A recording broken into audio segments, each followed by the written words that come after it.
Valsad rural police અને મુંબઈ ચૂનાભટ્ટી ચેમ્બુર પોલીસની સંયુક્ત ઓપરેશન.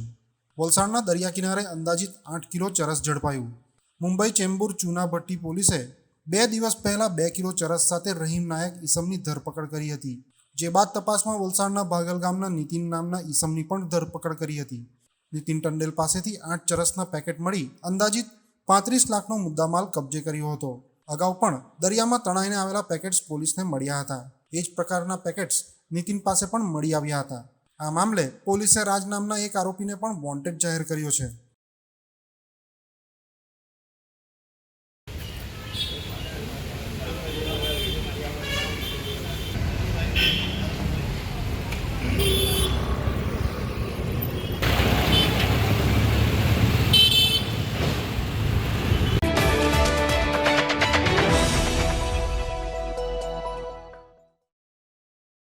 કોંગ્રેસ દ્વારા શીર પડતર જમીનને લઈ આવેદન અપાયું. શીર પડતર જમીન આદિવાસીઓને આપવામાં આવે એવી માંગ સાથે આવેદનપત્ર સોંપવામાં આવ્યું. વર્ષોથી આદિવાસીઓ આ જમીન ખેડતા આવેલા હોય એમને હક આપવામાં આવે એવી માંગ કોંગ્રેસે કરી હતી. કોંગ્રેસના માજી સાંસદ, જિલ્લા કોંગ્રેસ પ્રમુખ સહિત મોટી સંખ્યામાં કોંગ્રેસી કાર્યકરો પણ જોડાયા હતા.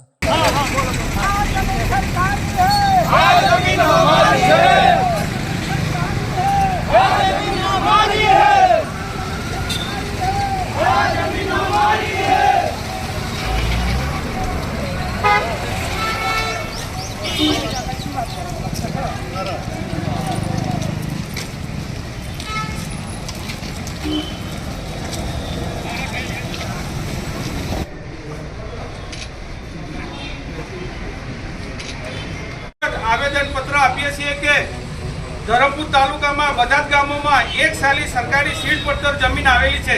તે જ પ્રમાણે ધરમપુર તાલુકામાં પણ કબજો ધરાવતી સરકારી સીડ પડતર જમીનની સાતણી કરી. જી કિશનભાઈ, આજે કઈ બાબતે આવેદનપત્ર આપવામાં આવ્યું છે અને શું માંગણી છે? આજે ધરમપુર તાલુકાના જે સીડ પડતર જમીન ખેડતા ખેડૂતો છે એમને ગુજરાત સરકાર પહેલાં તો એનું ઉપજ લેતી હતી પણ એ પણ બંધ કર્યું અને એક બાજુથી એને કબજા છોડાવવાની નોટિસ આપવામાં આવી છે. અમારે એમ કહેવું છે કે ફોરેસ્ટની લેન્ડ જેવી લેન્ડ જ્યારે 2 પંચો કહેતા હોય એને આપવાનું કેન્દ્ર સરકારે કાયદો કરીને એને આપવામાં આવતી હોય તો સરકારી સીડ તો અમારા બાપ દાદાથી કરતા આવેલા છે. હું જાતે પણ કરું છું અને એ ખેતી સામાન્ય રીતે મારા ફાધર સામાન્ય રીતે 100 વર્ષના થયા છે.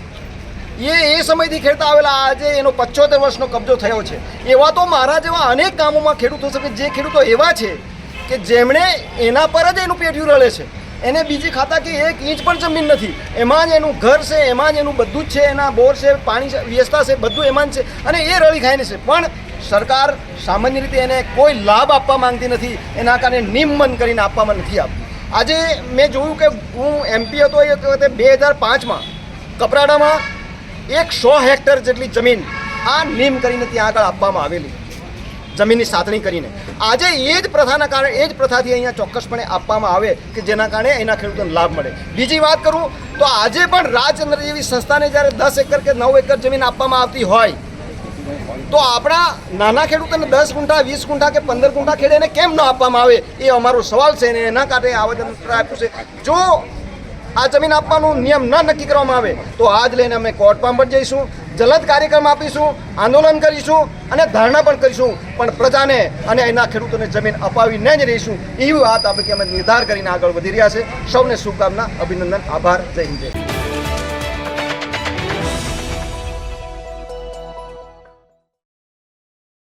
દાદરાનગર હવેલીમાં ડેમોલિશન વખતે બબાલ.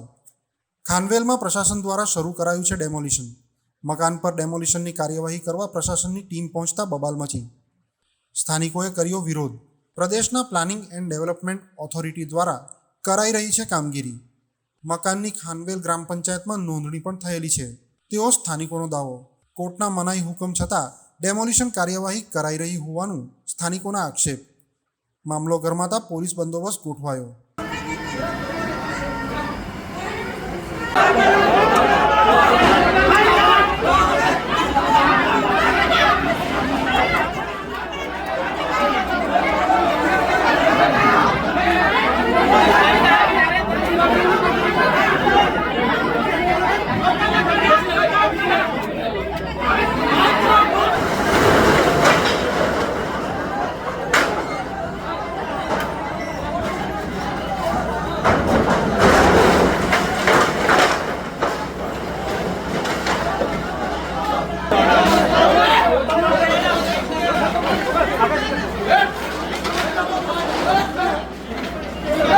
સલામત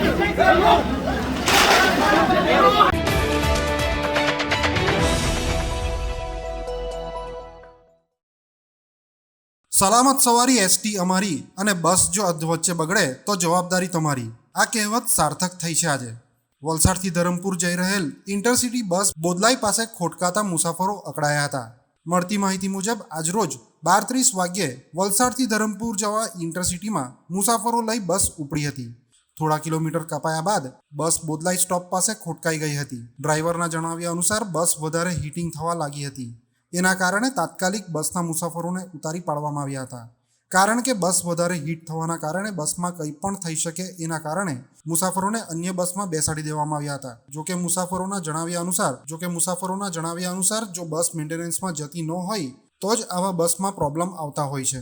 હવે જોવાનું એ રહ્યું કે ગરમીની સિઝન ચાલી રહી છે તો હવે બસમાં આ જ રીતનું ચાલતું રહેશે કે કેમ.